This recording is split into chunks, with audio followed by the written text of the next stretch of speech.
తాకట్లో ఉన్న మీ బంగారాన్ని విడిపించి ఆ రోజు ఆన్లైన్ రేటుకి కొంటాం. Sharma gold company.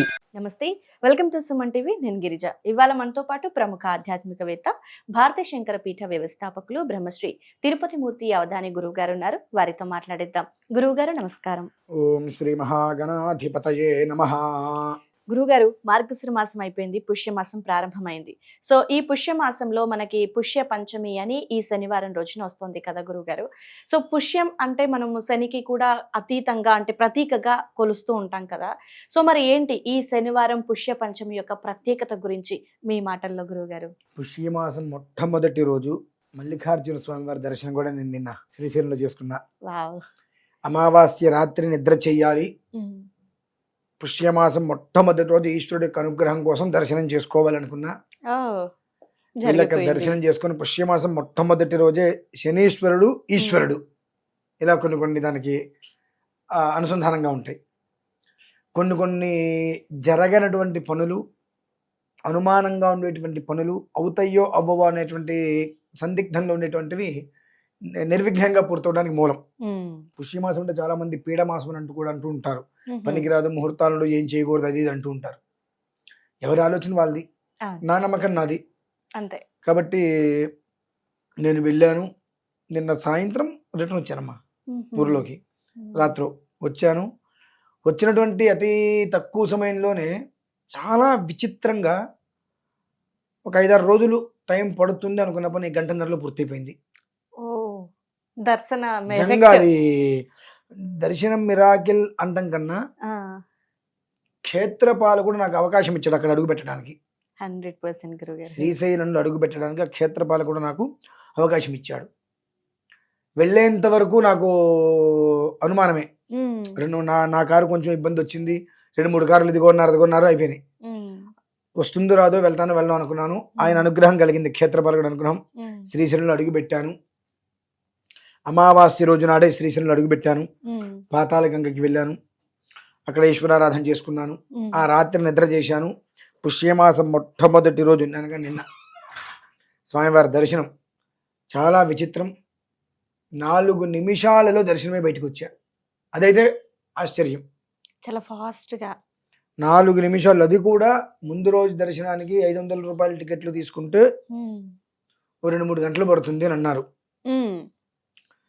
సరే, రేపు ఉదయం ఏదో టైంకి టికెట్ తీసుకుందాం అనుకొని శివాజీ స్తూపం వైపు, శివాజీ గోపురం వైపు వెళ్ళి అక్కడ నిలబడి మామూలుగా తిరుగుతాం అటు ఇటు.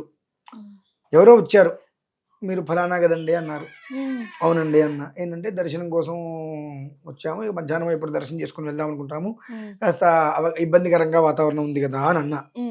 మళ్ళీవారు గురుగారు అన్నారు, వెంట పెట్టుకున్నారు. గోపురం నుంచి లోపలికి తీసుకువెళ్ళారు. 4 నిమిషాలు దర్శనం చేసి బయటకు తీసుకొచ్చారండి. ఇంతకు మించినటువంటి యోగం పుష్యమాసం ఇంకేం కావాలి? అంతే కదా గురుగారు. పుష్యము అంటే మీరు అన్నట్టుగానే పుష్యమి అంటేనే శని అధిపతి. పుష్యము అనేటువంటి దానికే అనుసంధానంగా మనం తీసుకోవచ్చు. పుష్యమాసంలోనే మనకు మకర సంక్రాంతి కూడా వస్తుంది.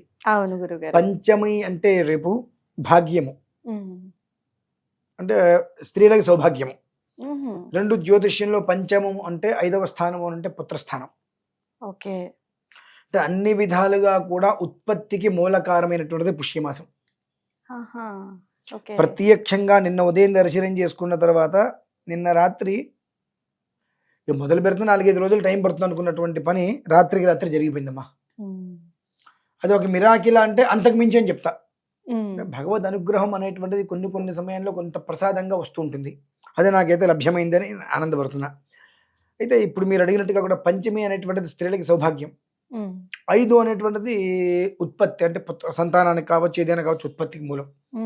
కాబట్టి ఈ శనివారం రోజు నాడు ఎవరైతే ఏ పనులు ఆటంకంగా ఉండి ముందుకు నడవట్లేదు, ఏదో ఒక కారణంగా ఇబ్బందులు పడుతున్నాము, లేదా మన పని మనం ఎవరికైనా అప్పచెబితే వాళ్ళు చేస్తారు కదా సక్రమంగా అన్నప్పుడు, వాళ్ళు దాన్ని సక్రమంగా చెయ్యకుండా వాళ్ళకు తోచినట్టు ఏదో చేసేసి దానికి మనకు అడ్డంకులు వచ్చి, ఆటంకాలు వచ్చి, అది మనకు ముందుకు వెళ్లకుండా మరలా దాని గురించి మనం ప్రయత్నం చేయాల్సిన పరిస్థితి వచ్చేది ఎలానా అనేటువంటి సందిగ్ధంలో ఉన్న సంతానం కావాలి. వివాహమైంది, 2 ఏళ్ళైంది, 3 ఏళ్ళైంది, 4 ఏళ్ళైంది, 5 ఏళ్ళైంది, 9 ఏళ్ళు అవుతుంది. ఇంట్లోనేమో పోరు పడలేకపోతున్నాం. తెల్లవారు లేస్తే ఏమ్మా అనేటువంటి పదమే తప్పితే సమస్య ఎక్కడొచ్చిందనేటువంటి విషయం మీద మనం దృష్టి పెట్టట్లా. అది ఖచ్చితంగా గురుగారు. అటువంటి స్థితి వచ్చినప్పుడు ఒక్కసారి అయితే జాతకాన్ని పరిశీలన చేసుకొని ఉమ్, దాని పరిహారం అనేటువంటి చేసుకోవడం ప్రధానమైన విషయము.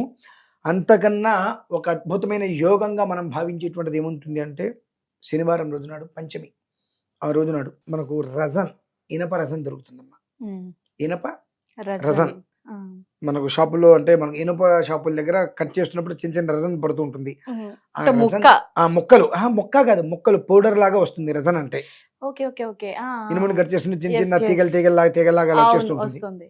అంత రజన్ తీసుకొని ఉమ్, దాన్ని ఒక వస్త్రం అంటే ఒక కాటన్ పెట్టి, కాటన్ మీద పెట్టి, కాటన్ అంటే పత్తి మీద పెట్టి ఉమ్, ఒక వస్త్రం మూట కట్టేసేసి అలా పట్టుకొని ఉమ్.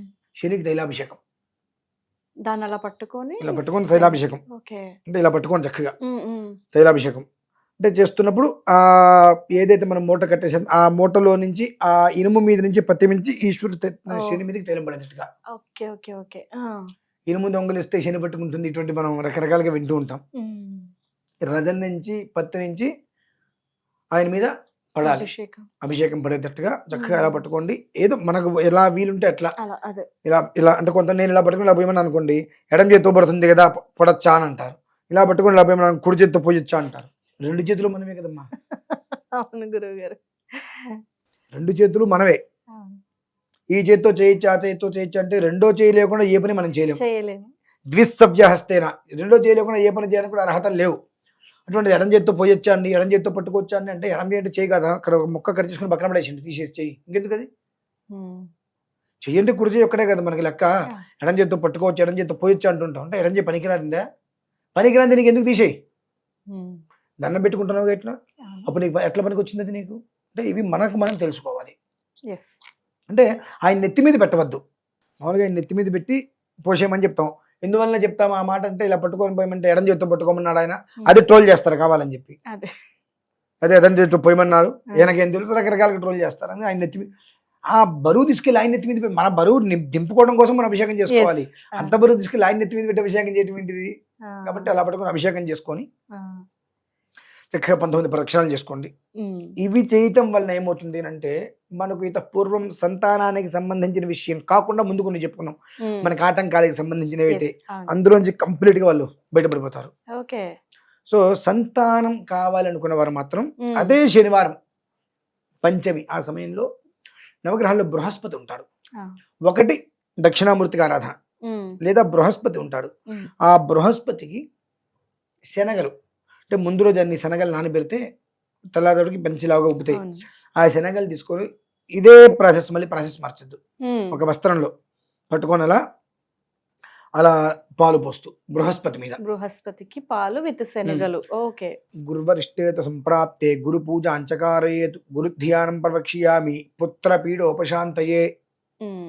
చక్కగా గురువుకి అభిషేకం ఆ రకంగా చేసిన తర్వాత బృహస్పతి మెడలో వడమాల, వడలు అంటే ఆ వీటిలో శనగలతో వడలు తయారు చేస్తే గారెల్లాగా ఒక 16 శనగలతో చేయాలి. 16 శనగలతో కాదు, 16 వడలు తీసుకొచ్చి ఆ బృహస్పతికి అభిషేకం చేసిన తర్వాత ఒక వస్త్రం చుట్టూ ఆయన మెడలు వేసి నమస్కారం చేసుకోండి. చేసుకున్న తర్వాత మళ్ళీ ఒక 16 వడలు ఆయనకి నివేదనగా పెట్టి అవి తీసుకుని ప్రసాదంగా దండా తీసుకోండి, నివేదన పెట్టింది తీసుకోండి, అందరూ ప్రసాదంగా తీసేసుకోండి చక్కగా. మీకు అక్కడ ఏదైనా ఒకవేళ దత్తాత్రేయ స్వరూపం శునకం కనుక కనిపించిన, లేదు ఆవు కనిపించిన, ఈ మెడలో వేసిన దండ ఉంటుంది, అందులో ఒక వడ దగ్గర పెట్టుకుని మిగిలిన ఆవుకి ప్రసాదంగా పెట్టేసి. ఎందుకంటే అన్ని తినలేం మనం, మనం తినగలని మనం పెట్టుకొని మిగిలిన ఆవుకి పెట్టేసేస్తే ఆ దోషం అనేటువంటి పూర్తిగా హరించిపోతుందమ్మా. కాబట్టి ఈ రెండూ చేయటం వలన ఈ శనివారం రోజు నాడు పంచమిగా ఒకటి స్త్రీలకి సౌభాగ్యం వృద్ధి చెందుతుంది, సంతానం వృద్ధి చెందుతుంది. అలానే పుష్యమాసానికి సంబంధించిన విధానంలో ఆ మాసాంతర్గతంలో ఉండేటువంటి విశేషంలో ఆ ఒక్క ఈశ్వరుడు శనేశ్వరుడు అనుగ్రహంతో ఆటంకాలు అయితే శుభ్రంగా తిరుగుతాయమ్మా. ప్రత్యక్షంగా 24 గంటలు కాకముందే నేనే సాక్ష్యం. నిన్న ఉదయం 8:30 9 గంటలకు అనుకుంటా ఇంచుమించుగా దర్శనం, 8:30కి బయటికి వెళ్ళాము. 4 ఖచ్చితంగా, లేదంటే మహా అయితే 1 నిమిషం వేసుకొచ్చాము, దర్శనం చేసుకుని బయటకు వచ్చామండి. రాత్రి పనులన్నీ పూర్తయిపోయినాయి. అసలు అదైతే నమ్మినా నమ్మకపోయినా నాకు జరిగిన వాస్తవం అది. రాత్రే అంత విశేషమైనటువంటిది ఆ అనుగ్రహం నాకు లభ్యమైంది కనుక ఇవాళ జనవరి 1 అందరూ సెలవు ఉంటారు. ఈ విషయం మీరు పిలుస్తారని నేను ఊహించలా. సెలవు ఉంటుంది కాబట్టి ఈ విషయాన్ని నేను తెలియచేయాలి అని అంటే రేపు తెలియజేస్తే శనివారానికి వీడియో పడుతుందో లేదో ఒక అనుభవం ఏదో ఉంటుంది. సో కానీ నిజంగా ఎంతో మందికి ఈ యొక్క విధానాన్ని అనుసరించి ఆ యోగ్యత పొందేటువంటి అవకాశం భగవంతుడు ఇచ్చాడు కాబట్టి వాళ్ళు జనవరి 1 అయినప్పటికీ కూడా మీరు వీడియోకి రమ్మని పిలిచారు. గురువు గారు ఖచ్చితంగా అయితే అది ఏమంటారు కదా, శివుడాజ్ఞ లేనిది చీమైనా గుట్టదు అన్నట్టుగా అక్కడ ఆజ్ఞాపించేశారు, మీరు ఇక్కడికి వచ్చేసారు, మనం వీడియో చేస్తాం. ఓకే గురుగారు, సో వివిధ రకాల సమస్యలకి తైలాభిషేకం అండ్ అలాగే పుత్ర సంతానం కోసం బృహస్పతికి అభిషేకం, చాలా చక్కటి పరిహారాన్ని తెలియజేశారు గురువుగారు. చాలా మంది కూడా సంతానం కోసం చాలా రకాల ఇబ్బందులు పడుతున్న వాళ్ళు చాలా మంది ఉన్నారు. సో వాళ్ళకైతే ఈ శనివారం పుష్య పంచమి చాలా మంచి రోజు, వాళ్ళకు యోగ్యం కలగటానికి అని అనుకోవచ్చు గురువుగారు. చాలా చక్కటి వివరణ తెలియజేశారు గురువుగారు, ధన్యవాదాలు.